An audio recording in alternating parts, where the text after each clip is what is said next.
Mentre gli eroi sono travolti dagli eventi della Civil War, Peter Parker si ritrova ad affrontare una delle decisioni più difficili della sua vita: aderire o meno all'atto di registrazione dei superumani. Civil War ci ha mostrato la sua scelta finale, ma non la battaglia che Peter è stato costretto a combattere dentro di sé. Ed è proprio qui che entra in gioco Amazing Spider-Man La guerra in casa, una storia divisa in 7 parti, che si svolge in parallelo agli eventi della Civil War. Prima di prendere una decisione così importante, Peter sente il bisogno di confrontarsi con le persone a lui più vicine, zia May e Mary Jane. Racconta loro tutto ciò che è accaduto fino a quel momento. Subito dopo gli eventi di Stamford, Tony Stark lo ha portato sul luogo dell'incidente, mostrandogli lo sguardo della gente. Occhi pieni di rabbia e paura, come se i responsabili fossero loro, solo perché indossano una maschera. Peter e Tony si recano alla Casa Bianca e dopo aver parlato con il presidente, Stark rivela a Peter che il congresso si riunirà quello stesso giorno per definire l'atto di registrazione, che verrà firmato entro una settimana. Ma Tony ha anche un'altra rivelazione. Ha svelato al presidente di essere Iron Man. Per Stark, ciò che è accaduto a Stamford è inaccettabile. Sa che presto tutti coloro che indossano una maschera dovranno registrarsi presso il governo. Chi si rifiuterà verrà considerato un criminale agli occhi dello Stato e dell'opinione pubblica. I beni saranno congelati e gli eroi catturati ed imprigionati. Tony è diretto, non si nasconde, vuole Peter al suo fianco, sia come Uomo Ragno sia come Peter Parker. Vuole una risposta immediata. O sarà con loro, rivelando la propria identità al mondo, oppure diventerà un criminale in fuga, mettendo in pericolo anche la vita di Mary Jane e di zia May. Se la risposta sarà positiva, il jet di Tony tornerà a prenderlo, altrimenti sarà un addio. A sorpresa, la decisione finale passa proprio da zia May. Con un discorso profondo e toccante, confessa di aver provato rabbia quando scoprì l'identità di Spider-Man. Rabbia verso quella parte del mondo che vedeva suo nipote come un mostro. Ma ora è fiera di Peter e pensa che sia arrivato il momento che anche il mondo lo sia. Peter non ha nulla di cui vergognarsi. Ogni giorno avvocati, governatori e senatori vanno a lavorare sapendo che potrebbero mettere in pericolo i propri cari. Eppure lo fanno, perché credono in ciò che fanno. Alcune cose valgono il rischio. Peter è una di quelle cose. Con un abbraccio tra loro tre viene confermata una delle decisioni più difficili di sempre per Peter Parker. 5 giorni dopo, Peter conferma la sua fedeltà a Tony Stark, ma sceglie di annunciare la propria identità al pubblico indossando il suo vecchio costume. Il motivo? Ancora una volta, zia May. Il giorno prima, dopo aver ricucito il vecchio costume, chiede a Peter di indossarlo, così la gente sarà sicura che è davvero lui quando lo vedrà. Poi gli ricorda le parole di zio Ben. Da grandi poteri derivano grandi responsabilità. E responsabilità significa non scappare quando qualcuno chiede chi è stato. La decisione ha effetti collaterali devastanti. In poche ore 30 milioni di persone cercano il nome Peter Parker in rete, mandando in crash interi sistemi informatici.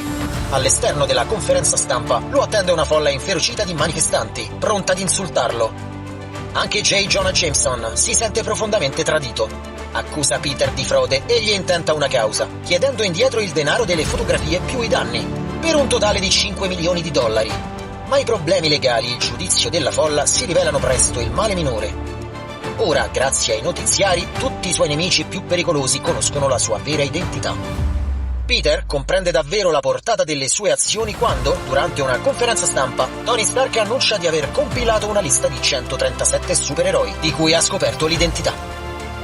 Dichiara che alla scadenza della registrazione, fissata per il giorno successivo, chi non si sarà dichiarato verrà perseguitato e imprigionato. Per fermarli userà una squadra di supereroi citando nomi come Reed Richards, Hank Pym e anche l'Uomo Ragno. Peter è sotto shock, contrariato e profondamente turbato. Poco dopo, uscendo di casa con Mary Jane, viene assalito da una folla di giornalisti. Tra di loro si fa avanti un fan di Captain America, che accusando Peter di essere un traditore di tutto ciò che Cap rappresenta, tenta di ucciderlo sparandogli un colpo di pistola. Peter riesce a salvarsi per un soffio grazie alle sue ragnatele. Scosso, affronta Tony Stark, chiedendogli di essere informato prima di prendere decisioni di tale portata. Ma Iron Man è ormai pronto alla guerra. Senza esitazioni, presenta a Peter il team al completo. La battaglia è ormai inevitabile. Le vicende della Civil War iniziano a intrecciarsi sempre di più con questa storia, e gli scontri tra le due fazioni diventano inevitabili. Per evitare un'invasione dei ribelli catturati, Iron Man decide di scortare personalmente il mezzo che trasporta i detenuti, insieme al suo team, ma nulla va come previsto. Il gruppo dei non registrati entra in azione, determinato a liberare gli eroi prigionieri, ed è qui che Spider-Man si ritrova faccia a faccia con Captain America. Rogers gli dice che prova ancora rispetto per lui e che è ancora in tempo per schierarsi dalla loro parte, porgendogli la mano. Peter, che per tutta la sua vita ha desiderato il rispetto di persone come Cap, ora che finalmente lo ha, decide di gettarlo via per sempre. I due si affrontano in un combattimento corpo a corpo. Captain America combatte come in una danza fluida, letale e rapidissima.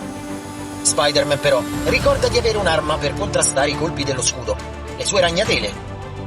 Con un colpo preciso immobilizza lo scudo a terra. A quel punto Spider-Man decide di non combattere come un uomo, ma come un ragno. Attacca Cap utilizzando le sue zampe metalliche, riuscendo persino a farlo sanguinare. Lo scontro viene interrotto da una violenta esplosione. Cap, percependo che i suoi compagni sono in pericolo, corre in loro soccorso, lasciando indietro lo scudo. Rimasto solo, Spider-Man mette in fuga un gruppo di ladruncoli che tentavano di rubare lo scudo di Rogers. In quel momento dimostra il profondo rispetto che prova ancora per lui. Invece di appropriarsene, lo lascia in un luogo quasi irraggiungibile, accessibile a una sola persona. Quando cala la notte, Captain America torna a riprendersi ciò che gli appartiene, e mentre Rogers si allontana con lo scudo sotto lo sguardo silenzioso di Spider-Man, Peter si chiede cosa stia davvero facendo. È dalla parte della legge, ma prega Dio che ciò che sta facendo sia davvero giusto. Gli eventi della run La guerra in casa non finiscono qui. Il peggio per Peter deve ancora arrivare, ma ve lo racconteremo nel prossimo video. La vostra Academy vi saluta e vi aspetta al prossimo fumetto.